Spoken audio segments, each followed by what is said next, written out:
everyone, welcome back to episode 3 of the New Wave podcast. Today I'm here with, Yusuf. and my name is David Castillo. So, huge thanks to Everstar AI for sponsoring today's episode. To our loyal watchers, you can see that Yusuf's in a little bit of a different setting today. So, you want to tell us a little bit about that, Yusuf? Yeah. For our loyal viewers, you are noticing that I'm in a new setting. I moved into my MIT dorm a few days ago. I'm about to start my new semester here, my sophomore year at MIT. Super excited, and this new background is what you guys will be seeing from now on. It's my new abode that I will be recording in. Yeah, it looks pretty roomy in there. I wish my dorm was like that. Yeah, I'm lucky enough to live in my chapter house, so I'll be sharing this room with one of my roommates, one of my really good friends from last year. So it's a blessing. Awesome. So yeah, speaking about MIT, I want to open up today's podcast with talking about a recent MIT report that recently came out about how 95% of AI pilots at companies are failing. 95%. That number is ridiculous to me. So I was doing some research, read the article, and it turns out that the reason these pilots are failing isn't because AI is necessarily bad. We all know AI can do amazing things, but because the focus of these pilots are honestly not focused at all. So, for those that don't know, a pilot at these respective companies is just like sort of like a testing the water situation in which companies want to see what capabilities AI have for their respective industries. So, those companies that are failing are just trying to do too much with the AI. I was researching and I found out that one of the companies that failed was a company that was trying to use AI for marketing. Now, we all know that AI generates images and generates some awesome images. It can create things that would take years, maybe sometimes, for people to manage before. But what I've realized is that a lot of these images are very genetic. I'm sure that we've all seen those generic ChatGPT images, and they're easy to tell apart. So people that are trying to use these images for marketing are ultimately failing because the human energy, the human art, the human creativity isn't there. So that company that was trying to release a pilot for their marketing team ultimately failed. Now another team that failed was a fintech firm that was trying to use AI to engage with customers. So sort of like a customer service chatbot. Now, we all know that for customer service, you directly need somebody there to be able to understand the issue, to be able to relay the message to whoever needs that message, and to help out the customer who's struggling. And having an AI do that can be good for really basic problems like login issues and stuff like that. But if the problem is bigger and it needs to get escalated to the next person, then the AI became useless. So that also failed. And I was curious about that, like last 5%, because I was like, okay, 95% are failing. That sounds bad, but like, what about the last 5%? And that last 5% actually comes from a company using their AI pilot to do a lot of back end processing things like vendor payments, like customer contacts, things like that, which is just simple data entry. And I was thinking to myself, like, all right, so if you need a brain to do something and you need a human creative brain to be able to do something, then the AI, as we all know, is not really good at that. But if you need data entry, if you need simple like input this, output this, I feel like the agent, the co-pilot will be really useful to do that.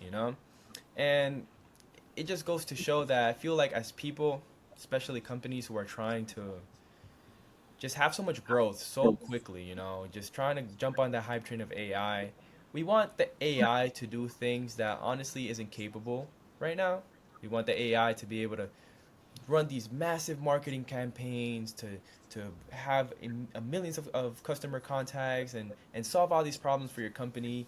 And honestly, it's just not possible right now. And it's a little bit discouraging because people wanted to do so much and they're like, okay, let's work on this AI. Let's fire these people who because the AI can do it. And companies are just jumping straight into it. They're investing a lot of manpower, a lot of money, a lot of time into it. And some people are unfortunately losing their jobs, and others are even terrified that they are going to lose their jobs.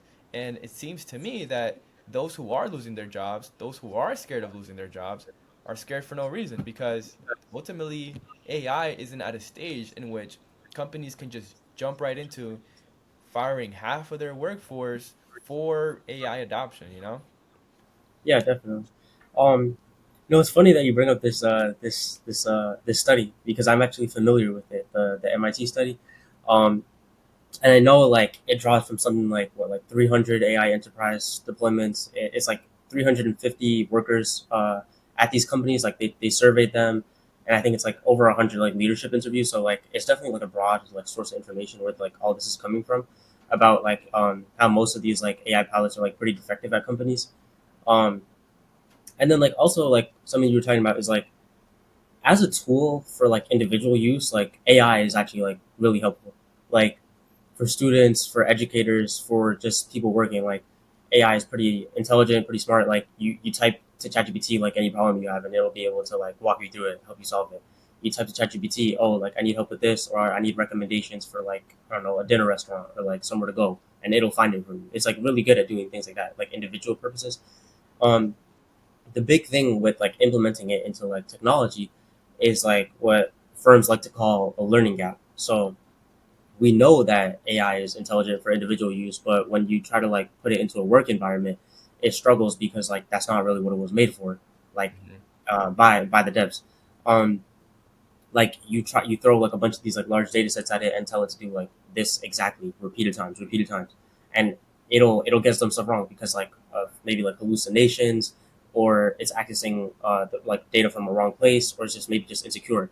Um, while when you tell it to like do something for you personally, it just starts yapping to you. It'll find something on the internet and just give that back to you. Yeah. So that's really kind of what the big problem here is with implementing AI into these like bigger companies is that it doesn't know how to work in a work environment compared to how it knows how to work for you as yourself. Um, and uh, as we see like things like this happening, like um, you said that a lot of these companies are just firing the people that work for them because AI is just easily able to replace their job. Now, the problem with that is like we're seeing that in these companies like the AI is actually not that useful. The study said that it was only like 5% effective. 95% of the pilots are just like completely not doing what they're supposed to at these companies. So I mean, it's pretty scary to think about that. Like, if only 5% of them are actually working and we're just laying off like thousands of people every day from like these super top tech companies because we're just using AI to replace them, it's like, how much like of this is like really like a hype train, right? Like, Yeah. um, every day we're hearing some new news about AI. AI is like going to change the world. AI is completely erasing the need for using humans to do this or that. Um, but like at the same time, like while AI is like really good at doing some certain stuff, like if we're just continuously like investing so much into it, so much time into it, developing it, but then we're not getting the product that we expect while we're firing all these people, like like what's really gonna happen there? Like I'm sure people would be able to do the job. Maybe it would take longer. Maybe it would be harder. A lot of more brainstorming and troubleshooting. But if AI just can't do it and we're firing them, then that really raises the question of like like how viable is it to like fully transform our workplace into including AI? Yeah, I feel like it all goes back to human judgment though, because as humans, we should have the judgment capability of determining like, is a machine really gonna be able to do this instead of a person? And it reminds me of the story I was reading on Reddit of like it was a comment on actually the MIT report I was reading, and they were like, someone on my team, a really senior level like engineer, spent an entire day vibe coding, talking to the AI back and forth, trying to solve a really simple problem. And at the end of the day, they ended up quitting that like problem they were trying to solve, and they outsourced this to somebody else on the team. And the guy was frustrated because it was a simple 30-second API search on the problem that they were trying to solve. And the AI was just running circles with the engineer time and time again, but that person had just turned off their brain. They weren't using their judgment capabilities. They weren't like, wait a minute, I know how to solve this, and they were just relying on the AI. And I feel like on a grander scale, it becomes more dangerous because companies want to jump on that hype train. They don't want to fall behind. They want to make sure that they're using all the latest innovations in AI. They want to pilot everything, but they're not really thinking, wait a minute, is AI really that much better than just a person? Yeah, I really wanna. Now that you say that, it just reminded me of something. I really want to dive into that point. I'm a student here at MIT. I'm studying computer science. Um, I've seen a lot of people who are like interning at like these big tech companies doing like software engineering, whether it be at a startup or a big company. And like I'm also in a fraternity, so like I talk to like people who are like higher up in their education, like maybe in their junior year, senior year, interning at like larger companies doing software engineering, even just recent grads, maybe like grads from last year who are now like full time at a company. And one thing I would really say that just resonated with me is that like a big piece of advice that they give like us like younger CS students is that you shouldn't be reliant on AI. Like AI is amazing at coding, but is that when you go to the workplace now and you're using AI like on a day to day, which is like honestly what is expected. Like these big companies they know that AI is just so much more quicker, so much more helpful to do these coding projects. But let's say you have a bug. Uh, they people there's a joke like ongoing joke now that like C students don't actually know how to code. That like the most important thing you can do as a CS student is learn how to code instead of just using AI. Um, like a seasoned um, developer who's like been at like that big tech company for like maybe like 10 years. He got his CS degree before AI was like a big thing. He'll when he's encountering a bug, like he'll go back and backtrack and like actually know how to fix the bug. While these new developers, like these new guys that have been using AI throughout their entire time at college, like learning how to do it, like although it's like very good for like experimenting, like asking it questions, and it can get you the right answer a lot of the time. When they find a bug, these new devs they don't know how to go back and backtrack and troubleshoot how to fix that. They'll ask the AI, "Oh, ChatGPT, where's the bug? Find it for me and fix it." And then when the AI can't do it, like you just said, they're going back in circles. Like the AI is saying that this is the problem when it's not really the problem, and it's continuously trying to fix something that's not even the right issue. So this is like really like where it comes down to like learning how to code and being reliant on AI can go hand in hand, but at the same time, like it could also like hurt you in the long run. Like AI is like constantly hallucinating and like having it's not 100% perfect is what I'm trying to say. That it might not always give you the right answer. Definitely, and we all know that.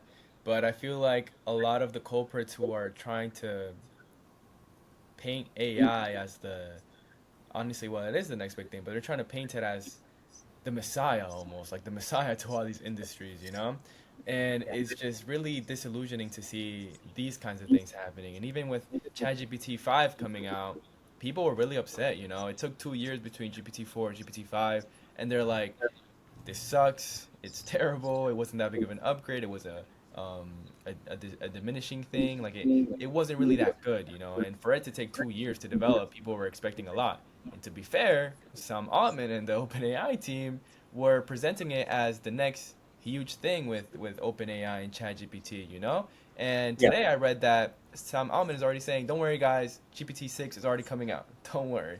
And it just goes to show like a lot of the people who are at fault are these AI companies, you know, because at the end of the day, it's all about money. They want to make sure that people are consuming their product. They want to make sure that people are plugged into the next big thing, and they want to present their product as the next big thing. And it turns out that you know what, it might not be the next big thing. It might be the next big thing in the next 5 years, in the next 6 years. But presenting it as such is holding so many people back because they want to believe in it. They want to jump on that hype train. But if they jump on that hype train, then they're gonna risk falling off, and it just really it's really sad to see that people are just diving into something and not really thinking about the past or the future in terms of technological innovations, and are hyped about this one thing in this given point in time and don't really judge, you know, they're not using those judgment capabilities that we have as humans. no, 100%. Honestly, like like we see that with GPT-5, like you said, like didn't turn out to be as good as people expected. Like DeepSeek just launched a new model and it actually outperformed GPT-5 on a bunch of stuff. I don't know the specific The benchmark metrics, but competitors, man, the um, Chinese competitors are gonna take over the world, man. They're gonna take yeah, over yeah, tech. like that was what I was gonna say. Like I don't know the specific benchmark metrics, but there's a lot of new AIs that are like very competitive. Like there's Claude, there's Gemini, GPT, DeepSeek, whatever the model is, right? Um, like ChatGPT isn't the only like big AI now. That's what I'm trying to say. That it's like a competitive space, and like these companies, they're marketing like OpenAI is marketing GPT-5 as like the new messiah, right?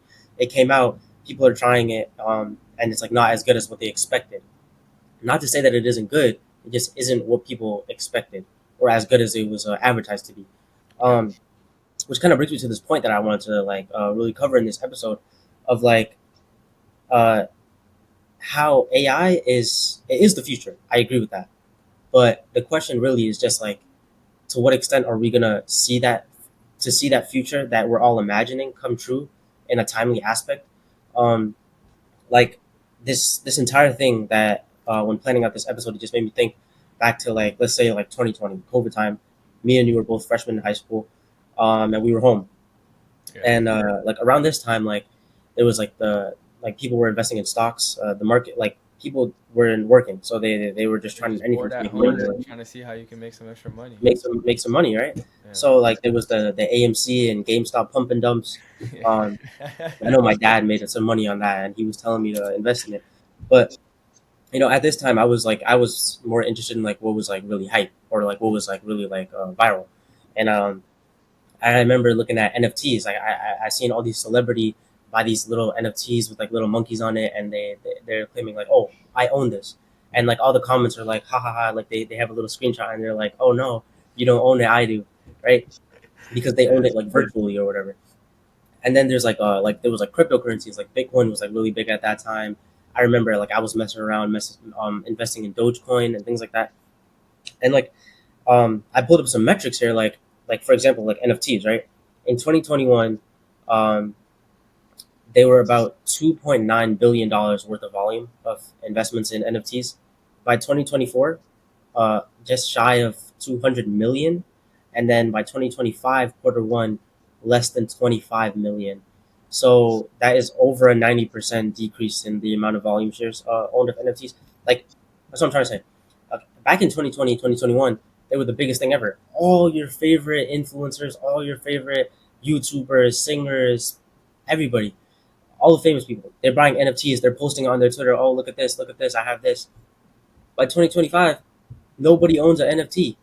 That it sounds ancient to us when we say, "Oh, you remember NFTs?" Yeah. Right? Like it's crazy how like these new things in the tech world, like they become so hype, but they can also die so quick.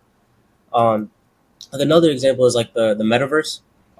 It was like this it was invented that it was like this VR thing that you could go and you could experience like all these different worlds, um, and you could buy like sorry, virtual like properties, real estate. That's right.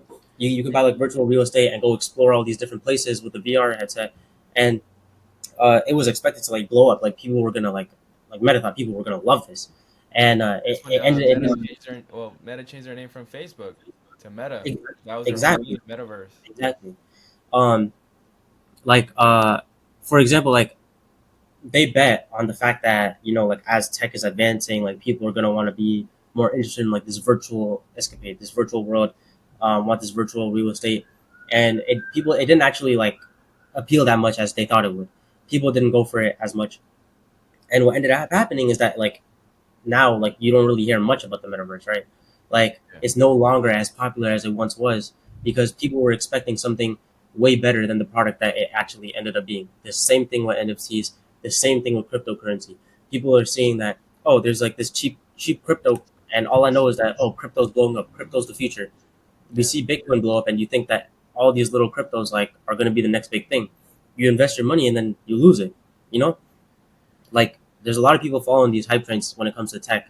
Like even for me, like for example, like GPT-5 came out, it was a little bit underwhelming. This MIT study comes out and they're telling us that AI pilots are definitely underwhelming. Only 5% of them are doing what they're supposed to. Like I like to invest in stocks. I'm invested in Microsoft, Oracle, Nvidia, and last week, as all these different benchmarks are coming out about how these new AIs are not like performing as well as they should. Investors are they're becoming they're not like very confident in investing in like the future of AI as much now. All these stocks they tanked. I lost my money, but I got out before it was too bad. Hey, all But right, that's good. just to say, like, I mean, like everything now is like people are following these hype trends. And the biggest thing I'm trying to say about AI is that like I 100% agree that AI is the future, but the question is just like, to how quickly are we going to see that future that we're all imagining, that like fully life changing future? Are we going to see that come to life? That I feel like there's an important distinction to make there, though. I feel like these ideas aren't necessarily bad. Like NFTs, the metaverse, like crypto, stuff like that. They're not bad, they're successful. Crypto is still incredibly successful. And even though NFTs are 90% decrease to what they used to be and the metaverse isn't being developed as actively as it was, I feel like these are great ideas. We want to level up to the next stage of the internet. We want to do everything that these science fictions books do, like Ready Player One, like there's this show called Sword Art Online where people just put their consciousness into the video game. Like we want to do those kinds of things. But I feel like what's going on is that companies like Meta and different celebrities and different influencers who are promoting these things, who were promoting them back then, they fail to realize that technology, even though it appears to move fast, it doesn't move as fast as you think it does. Take the internet for example. The internet has been around for roughly 50 years. When it first came out, it was really basic. I wasn't alive. You weren't alive. A lot of the people who are on the internet right now weren't alive. And for it to get to the stage that it is right now, it took a lot of work. It started off as just basic communications between people who had computers. Then it evolved eventually, and it came to a stage where if your company didn't have a website, you were completely eradicated. It created a whole new industry. And I feel like it's similar to AI. If your company isn't using AI, you feel like your company's gonna fall behind. And sometimes it does happen. Like for example, when the internet came out, travel agencies, most of them were completely wiped out. Because you can just go on the internet, book something, call it a day, you get on that flight, you're out of there. Hmm. There was no need for a middleman anymore. And that is where AI is headed. But look at it. It took how many years for us to be able to get apps on our mobile phone? We started off with calculators, with clocks, with stuff like that. Now we have Google. You have like complete encyclopedias and something that doesn't even weigh 2 pounds in your hand. It's incredible to think about, but at the same time, it didn't happen overnight. And how long has AI been out? Maybe since 2020, a little bit before, if we're being generous. AI as an idea has been around for a long time, but as a concept and actively like engaging with it, it has not been around for that long. And as we develop it and as different competitors come out and people try to one up each other, yeah, it's gonna develop faster. But me personally, I don't think that the future that some of us are excited or some of us are scared about, in which AI takes over the world, I don't think that's gonna be there yet. Like for example, metaverse, you mentioned it. We're essentially Sims in our own little like internet. Like we want to engage within the virtual world. We want to put that VR on and act like we're inside a different world. That's an amazing idea. I would love to do that. But that hype train died down because it wasn't as innovative as they were presenting it to be. It was very basic concept. You would hop on, you would spend a bunch of money, and you would have quote unquote digital land, which is a great idea. Again, like these science fictions book do it, they mention it, you would like to engage in it, but when you're actively doing it, the technology isn't there for it to be that exciting. So Hmm. people were disillusioned. A lot of them quit. A lot of them sold their NFTs. Some people still have their NFTs, and you know what? Maybe one day there's gonna be an NFT that's gonna be treated like the Mona Lisa. And I believe that that's the case. Maybe in 100 years, maybe 60, maybe 50, that's gonna be the case. But the way that companies are treating AI right now, I feel like it's honestly really irresponsible. Everybody wants to get on that train. Everybody wants to use AI. It's no longer, hey, do it yourself. It's, hey, why don't you have the AI do it? And as we all know, not only are these things failing, but it's incredibly unsafe for these companies to do that. It's unsafe to be firing all these employees just for the AI to fail, and then you have all this work backed up. But it's also unsafe because there aren't that many regulations for AI. AI is really, really dangerous for breaches. Prompt injections. There's always these different kind of malware groups trying to figure out how to hack into your company, how to breach. There's a breach every day. It's horrible. And if companies are just pushing and pushing and pushing for AI and not thinking about purpose, they're not thinking about safety, it's eventually going to hurt them. I feel like it's better for companies to do it slowly than try to do it fast just to keep up with what's being presented to them, just to keep up with what Sam Altman is saying or Mark Zuckerberg is saying about what the next AI development is going to be. I feel like it's being treated as a race when in reality it's just a marathon. It's not a sprint. 100%. I mean, yeah, just to really just like like circle back to some of the ideas you said, as we finish up this episode here. Um, you know, AI it isn't a bust. It isn't a bust. But really, just like expecting like these quick life changing returns overnight, it's just not gonna happen. Like AI blew up really fast because of like how fast it was changing, how fast it was advancing. But like now that we have a really good product with AI, we want to turn it into the next best thing, right? Hmm. So now we have the product and we want to advance it even more to like really just change our lives, which is which is kind of like where we're going right now. Um, and that's not it's not going to happen overnight. Like you said with the apps, with like phones, all of that. We started off with calculators and clocks, and now we have full on video games. Like I have any video game I want on my phone. I can watch movies. I can watch videos. I can do anything on my phone Yeah, now, right? imagine telling your grandma that when she was our age, that you're gonna Yeah, have a device that you can do anything you want on it. You know, it's crazy. yeah, 100%. And then like honestly, just like going back to this idea of like the hype trains, right? Like like not every hype train is just going to automatically be the future. Like they're amazing ideas, like you said, but like we just got to make sure like we're looking at how they're presented and really what the return product is. Like a lot of the reason like why they're failing is because like they don't match what they were advertised to be. Um, like I said, like with like investing in stocks, like I thought I was investing in the future. Turns out the future wasn't even here quite yet.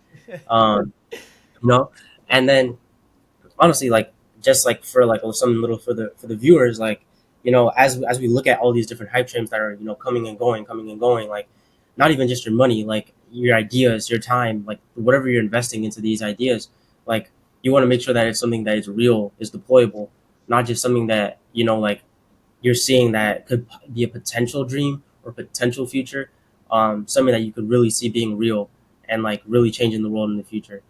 Um, but yeah, it was a amazing third episode. We love talking Amazing. Thank you for that conclusion. It was really great. about AI and how it's really advancing here.